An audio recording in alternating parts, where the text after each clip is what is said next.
Hello! I know this is crazy talk, but I'm going to make my Christmas journal pages in daytime hours now. I'm excited. I think this is going to be possible now. Life does funny things. Anyway, today's topic, making a list. I'm choosing the story of what was on Wonder Boy's list when he went to see Father Christmas at the weekend. That's what I am going to journal about today. However, your list can be anything list-like. It can be a gift list. It can be a list of what you've done or what you still want to do. A list of adventures that you want to have happen. Anything that's in a list. Yeah? Anything that involves lists.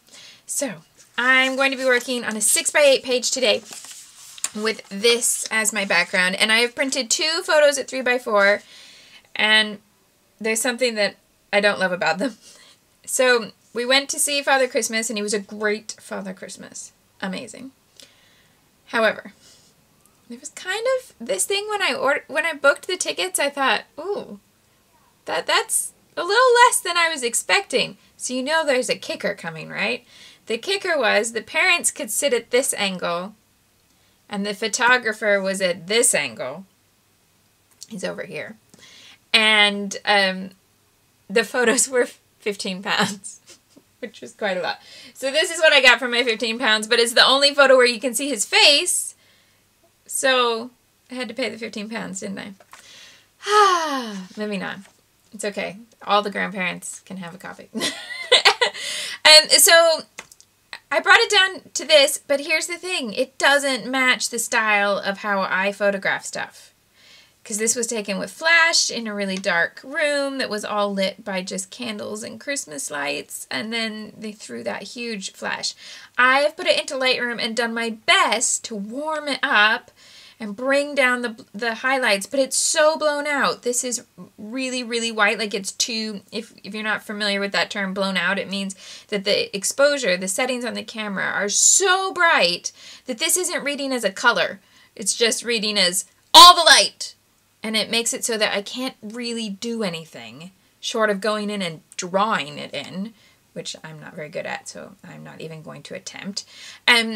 So this photo is always going to be really bright. This photo is the one that matches my memory, and this is him talking to Father Christmas. So I'm going to include them both, but I just want you to know, if this bothers you that they are a little bit different, you're not alone. It bothers me too, but it's what I have. It's the memories that I have. So there we go.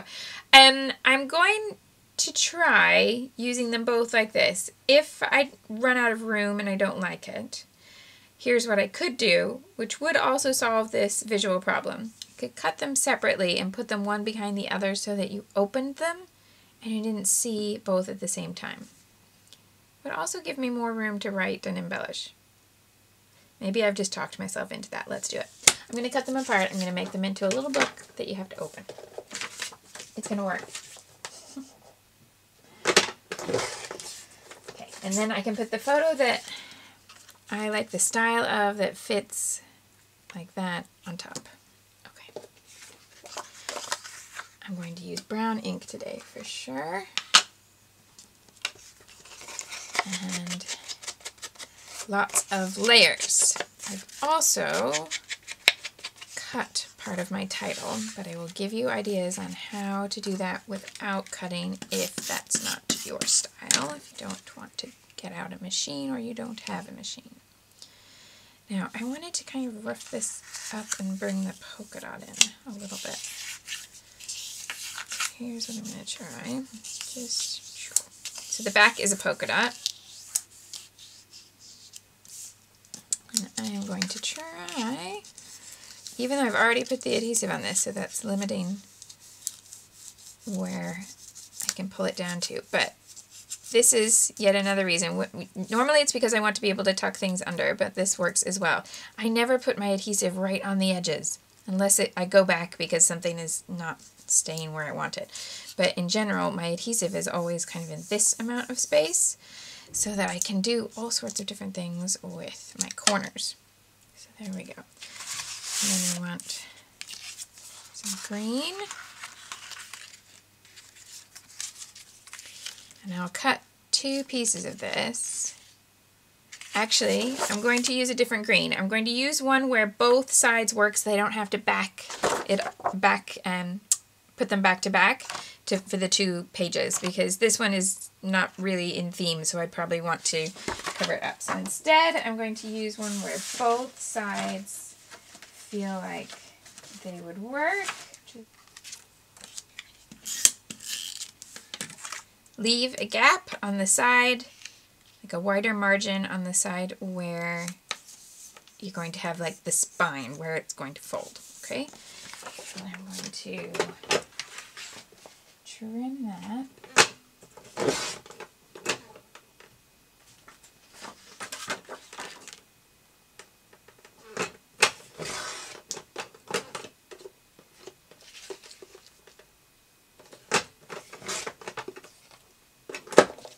And then I need a second piece, exactly the same size, for the second page.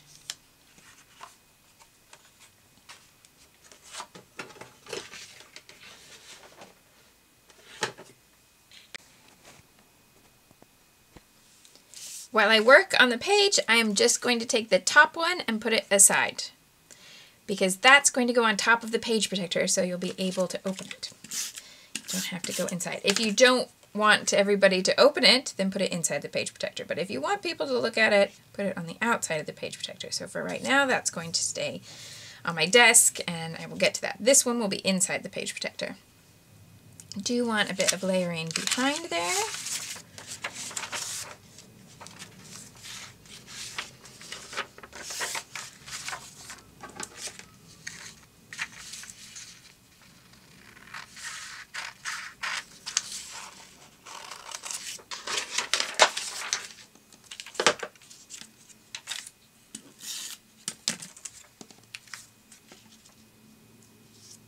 Adhesive on the vellum is just going under where the photo is going to be. This has black edges, but where I've cut it because the background is white, there's just a little bit of white edge, so that's why I'm inking that. And most of that is going to get hidden, so let's have a look. Can I put it up at the top? There's a lot of black and white there. I think instead I will save part of it.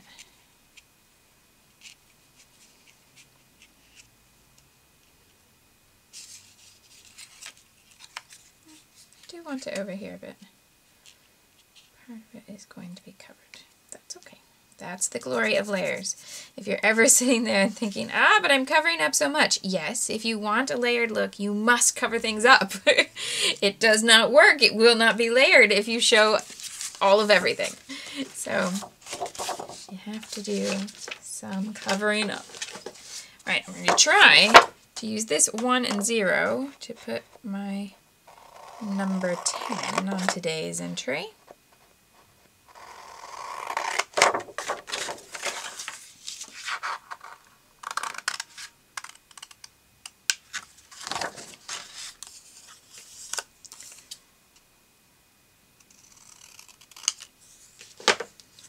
And ink these up.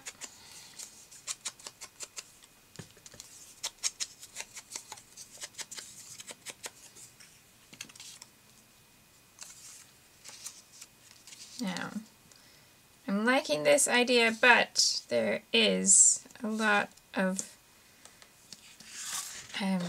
the same color going on. I'd like to have some contrast. So let's bring in that original green that I was going to use. Or maybe the lighter green. Let's have a look at which one would be better. Some polka dots or more geometrical. I can have that, have a lighter green, or this one. Oh, yeah, I like the lighter green because it's got just enough contrast that it looks definitely like this is meant to be 2 shades of green. The other 2 next to each other are just close enough that I can't tell if I did that on purpose or by mistake. So, this way wins. Alright, just cutting this larger than the numbers so that I'll be able to tuck these layers in, and this is going to need brown ink as well. It will also help tone down the brightness of this green. It's not a hugely bright color, but if you put it against things that are vaguely neutral, like all of these brown shades, then yes, it's going to start to look a bit, a little bit like a bright color. Right.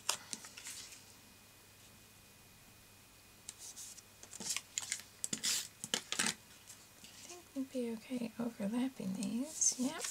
And now stick the photo down. So I'm offsetting edges. See, this one is under, the 0 goes underneath, the 1 is up a little bit higher. This green edge is just enough over from where that white edge is so that it looks like it was done on purpose. I've even offset on this edge here so that you get the line with a little gap just underneath. This one does need a little bit more adhesive down here. Now I have cut the word father. It is also in the stamp set, and I'm going to layer it right over the top here. And then I'm going to stamp the word Christmas, I think. And while we are on the discussion, or on the topic of cut files, you will find a thread on the forum today where you can go to request any word you would like written. And I would write it in this sort of style and upload it for you as a PNG, and then what you would need to do if you're going to cut that on your silhouette is you open it up and then you hit the trace button to make a trace of the PNG, and you can cut it from there. There are lots of tutorials on how to cut a PNG on the silhouette. If you have a different type of cutting machine, I haven't used it, but that doesn't mean that it won't work. I believe you could still cut a PNG on a Cricut or a Scan and Cut, just anything that uses some sort of computer interface to choose what you are cutting. You should be fine. So I'm going to line this H up with that line right there. So yeah, you can go request any word that you would like. So there's already Father, Christmas, and Santa, and you can request any other words you would like. There are, of course, 2 versions of Christmas on the stamps. There's this plain blocky one, but I think that looks a little too small with what I've cut there. So I'm going to go with the script one, which is going to go right about there. Now this is a little scary to stamp it, so what I'm going to do is use a little tool to help me do that. And this is going to let me stamp it multiple times if I need to. So it's called a Misty, and there are similar products from different companies, so you might have something that basically does something very similar, or you might not. It's okay. And so you put your, you put your project in, and then this acts like a giant acrylic block so that you can move, you can stamp multiple times without it moving, and that way you, if it doesn't get a perfect stamp the first time, you can just keep going, which is probably what's going to happen here, because I'm going to use this more faded, oh, I don't need the block, more faded chalky brown. So here's what I do. I put it in the place where I want it, and see how it's going to go over all those paper layers. That's why that, combined with the chalk ink, is why I'm a little nervous that it probably won't stamp perfectly the first time. So then you close it up and pick up that stamp. It should just stick, yeah, but my page stays there because it's held down with super strong magnets. And then I take my ink and I ink up the stamp on here.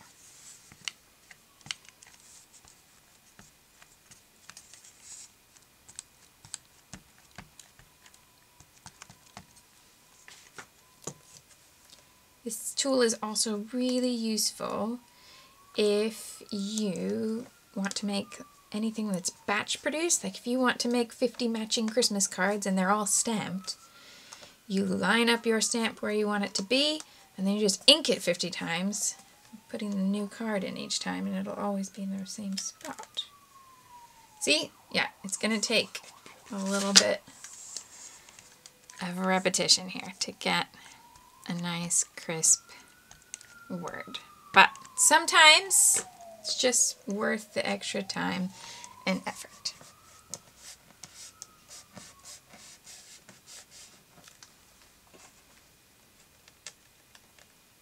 Also, this helps me a lot because I'm not particularly strong.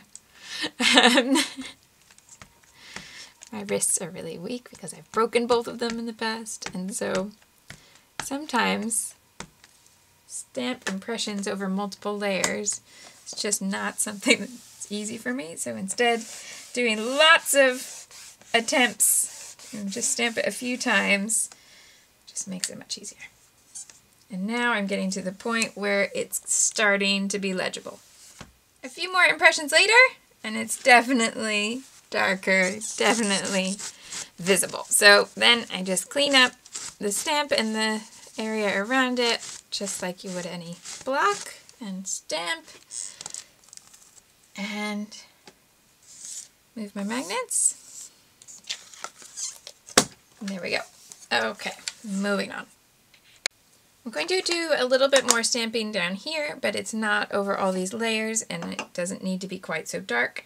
So I'm just going to use a normal block. I definitely could use the bigger tool, but pretty simple. So just going to use these two little stamps that say love and you under here.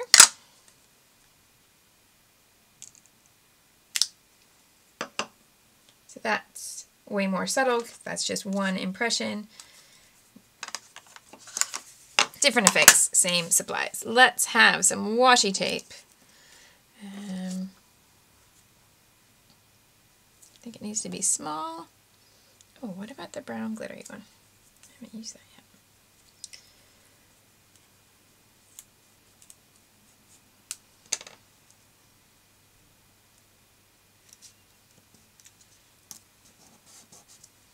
Some up there.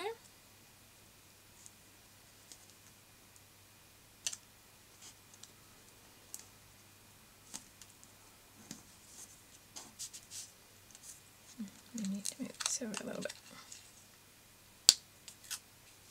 Okay, I won't be moving it over. There's one part that's super sticky and the rest doesn't want to stick. One part really sticky. And then, so that I have a nice little triangle, a little bit here as well.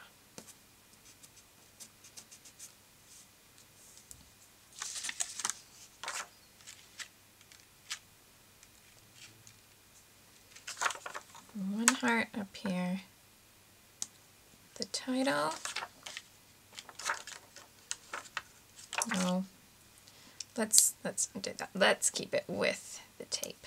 So one's going to be on that bit of tape, one on this bit of tape, and one down here. 3 dots and some gold.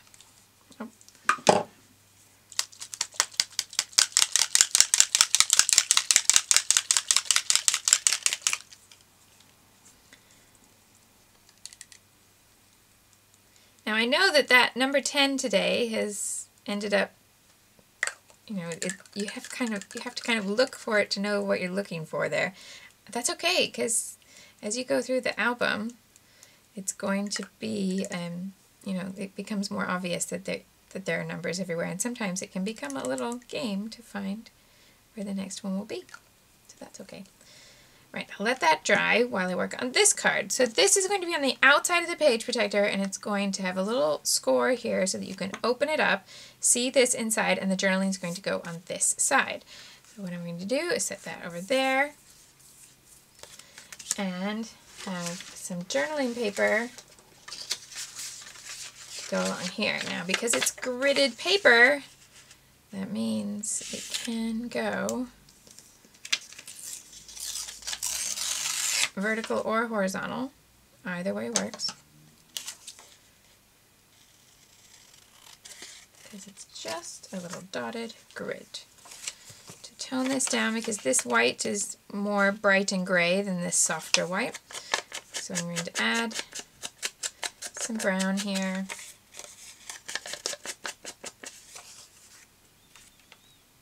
Now make sure I've got this the right way. Yeah, it's going to go that way. And I've done my tearing so that this is the side where it will be attached.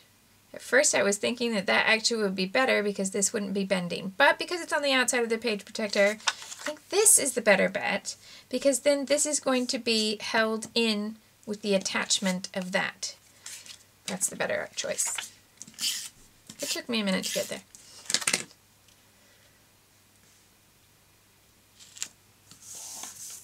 And repeating the washi tape, but I can't repeat the same enamel shape because I just have the 3, of course. So instead, I can repeat the idea of stamping some words, and I will use my little Santa stamp here.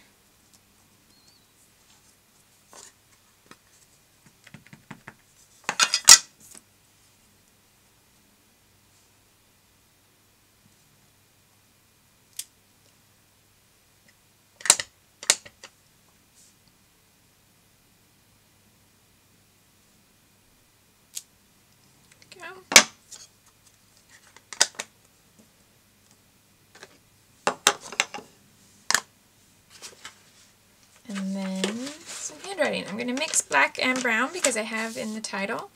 So I'm going to do Dear Santa here, and the deer is going to be in black. You better watch out. You better not cry. You better not pout. I'm telling you why. Santa Claus is coming. Okay, both layers ready. Time to make this work on the page. So this page is going into the page protector.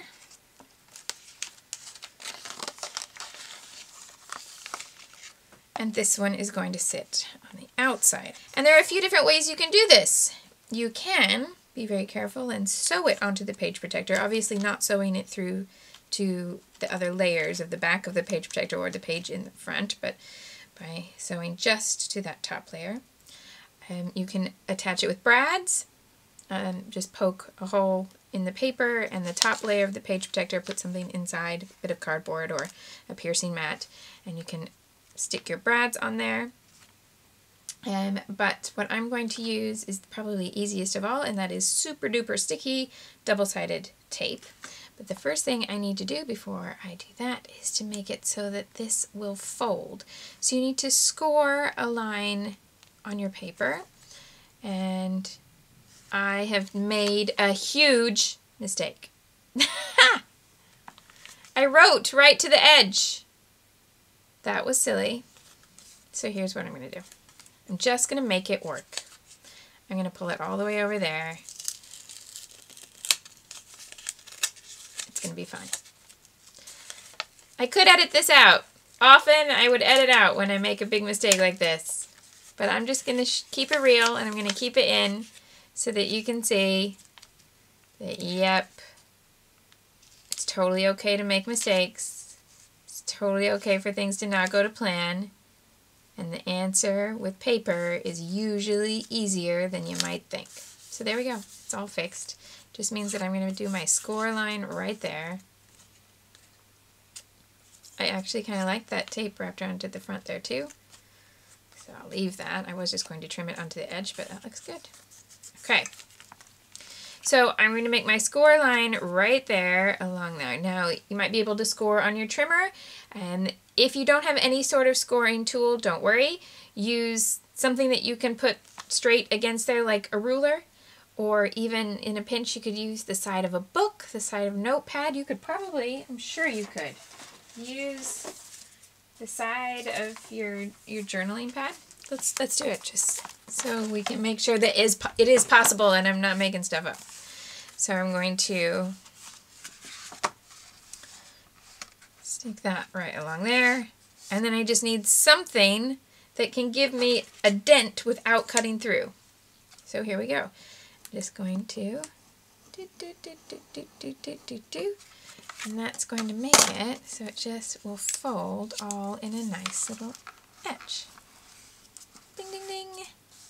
So there is my scored line. Now I am going to make sure that this is adhered everywhere, because like I said, I don't normally put my adhesive all the way to the edges, but if it's something like this where it's going to be handled, definitely needs to go right to the edge so that it doesn't fall apart.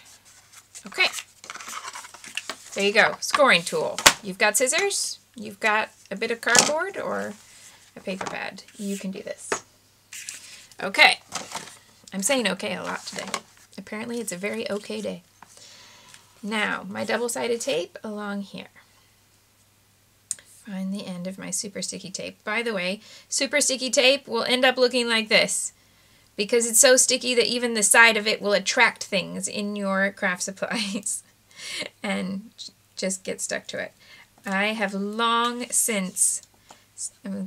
ago stopped worrying about what it has picked up on the sides, because if you peel it all off, it will only find new stuff to stick to. What's that about? So yeah, it doesn't harm anything. But if that's going to bother you, then keep your super sticky tape in a vacuum bag. Well, at least a very clean plastic bag that you could zip closed. There you go. Okay, then the trick with super sticky tape is that you need to really, really press it on so that you can then get that red backing to come off, leaving the sticky part. I'm going to line this up with the layer that's underneath. And press, press, press it down. Hello, there's my photos, there's my journaling, all done for today. Quick little look. I have made some plans today while I was cutting that title, and I've cut some other things that I'm going to kind of put in between pages to dress things up, and I'm going to save them for a day or two. But I am liking how there's all different little things throughout the book, so I want to make sure there are plenty of those. Thank you so much for watching today. Don't forget you can go on the forum to request any words that you would like written so that you can either use them as a PNG on top of your photo or to cut out with any sort of digital cutter. Just completely optional, but something that you might like. By the way, if you don't have a cutter and this is driving you mad because you want to make a page that's like this but you don't have a way to cut that, don't worry. Number one, you do have the word father on the stamps so that you can have Father Christmas if you have the stamps. If you don't have the stamps, don't worry. Just spell it with stickers. Spell it with letter stickers. Handwrite it if you want to, but don't freak out. You can just spell whatever word you need for your title. It's absolutely fine. And you can do the rest the same. Thank you so much. Have a great day. I'll see you again tomorrow. Bye-bye.